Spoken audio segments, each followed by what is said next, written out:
तो hi friends, आज मैं आप सबको बताऊंगी कुछ टाइप ऑफ नंबर, जैसे कि संख्याओं के प्रकार। बहुत से लोगों को पता होते पर फिर भी वो कंफ्यूज हो जाते हैं। तो चलिए मैं बताती हूँ आप सबको। प्राकृतिक संख्या क्या होता है? जो 1 2 3 ऐसे ले के पूरा नंबर वाइज इनफाइनाइट तक होता है। इसमें जैसे -1 0 ये सब नहीं आते हैं।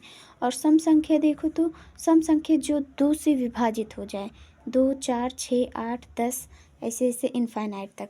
अब देखेंगे विषम संख्या वही उसका उल्टा, जो 2 से विभाजित ना हो और जो है जो स्वयं से कटे, जैसे 1 3 5 7।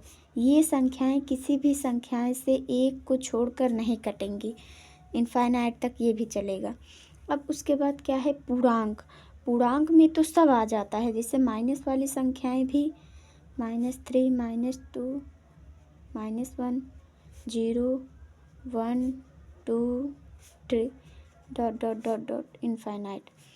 पूर्णांक में क्या होता है? माइनस की संख्याएं भी, जीरो भी और प्लस की संख्या। बस इसमें क्या नहीं आता, जैसे पॉइंट वाली संख्याएं इसमें नहीं आती, जैसे अभी 0.1 1.2 ये संख्याएं पूर्णांक में नहीं आती। अब देखेंगे भाज्य संख्या। भाज्य अभाज्य दोनों अपोजिट होते हैं। भाज्य क्या होगा? जैसे 4 6 8 10, जैसे ये है, ये 2 से कट जाएगा, 3 से कट जाएगा, 4 से कट जाएगा, 5 से कट जाएगा, तो ये भाज्य संख्याएं हुई। अब ये भी इनफाइनाइट तक चलेगा। उसके बाद अभाज्य क्या होगा?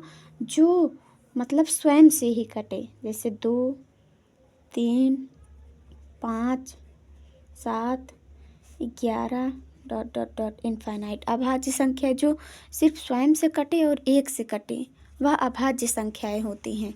और भाज्य संख्या जो किसी भी संख्या से कट जाए, अपने के अलावा और किसी संख्या से कट जाए। पूर्ण संख्या क्या होती है? जो पूरा हो, 0 1 2 3, जैसे कि माइनस में भी ना हो और दशमलव में भी ना हो, तो उसे पूर्ण संख्या कहते हैं। और सह अभाज्य संख्या 5 7 2 3, मतलब साथ में ये दोनों कभी अभाज्य नहीं होंगे, इसलिए इसे सह अभाज्य संख्या कहा जाता है। परिमेय संख्या उसे कहा जाता है जो अपॉन में लिखा जा सके, मतलब जिसे p/q के रूप में लिखा जा सके। जैसे कि रूट में 4, अभी रूट में 4 है तो इसको हम कैसे लिख सकते हैं? ये रूट से बाहर आ जाएगा 2। अगर हम 2 को चाहें तो बटे में 1 तो हमेशा रहता ही है, तो इसे ऐसे लिख दिया जाएगा, इसलिए ये अभी परिमेय हो गया। और जो है 7/5, बटे में कोई भी संख्या होंगी वह परिमेय संख्या कहलाते हैं। 3, अब अगर 3 भी होगा, सिर्फ 3, ये तो बटे में नहीं लेकिन हमेशा बटे में 1 तो होता है, इसलिए ये भी परिमेय संख्या कहलाएगा। अपरिमेय संख्या इसी का अपोजिट, जो रूट से बाहर ना निकले और जिसका बटा ना हो, वो होता है अपरिमेय संख्या। जैसे कि √11 √13 इनफाइनाइट तक जाएगा। वास्तविक संख्या क्या होता है? वास्तविक संख्या जैसे √4 √11, ये सारी वास्तविक संख्याएं होती हैं।